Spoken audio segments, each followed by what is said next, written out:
receive us. We do not ask for your poor or your hungry. We do not want your tired and sick.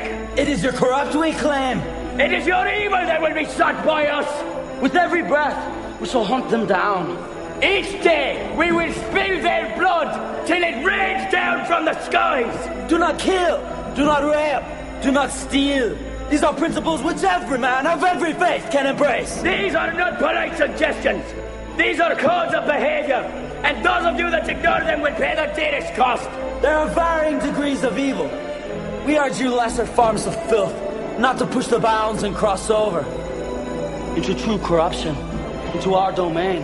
But if you do, one day you will look behind you and you will see we three. And on that day, you will reap it. And we will send